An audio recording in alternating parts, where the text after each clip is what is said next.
daughter in college work. Okay. Also for candidate for Lorraine County Common Pleas, we have Will Spiegelberg.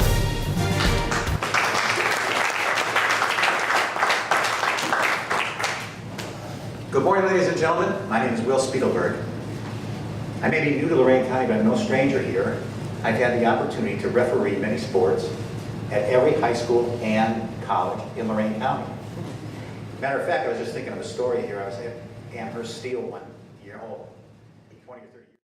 I don't remember if Ed DeHanas or Ed Smith asked me to referee.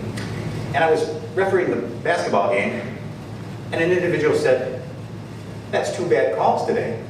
And I thought, well, again, I don't really pay attention.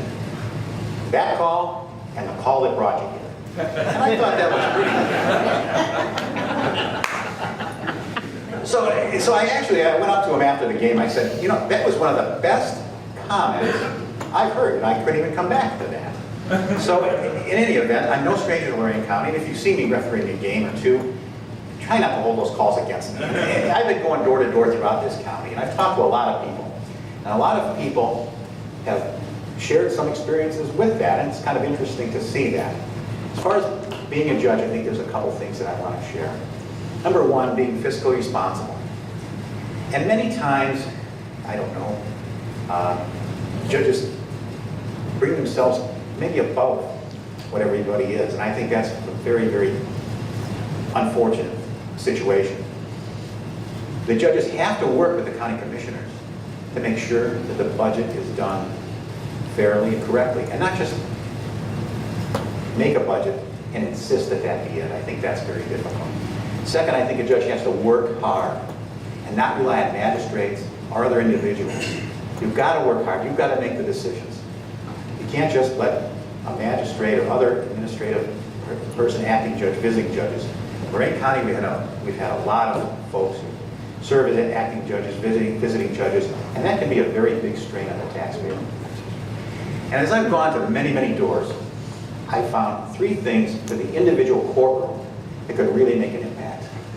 Number one, victims. Victims have to be heard just as much as that individual who's there. You know, we all watched Perry Mason back in the day, and we watched Judge for the Defense. A lot of, maybe the younger folks don't remember that. But we know the rights of the criminal, we know the rights that are there, but just think of what the victims are going through. Second, many of you have served as jurors, and I think it's very important that the jury be aware of what's happening. You probably spend many hours in the jury room and not knowing what happened. So I think, in retrospect, in my career, had I to do it over again, I think those two things I would have worked on better. Third, I think we have to bring God back into the courtroom, into the government, and into all of our schools. Because if we don't bring God back to our schools, and we don't bring God back to our courtrooms, and we don't bring God back to our government, we're in big trouble. Thank you very much.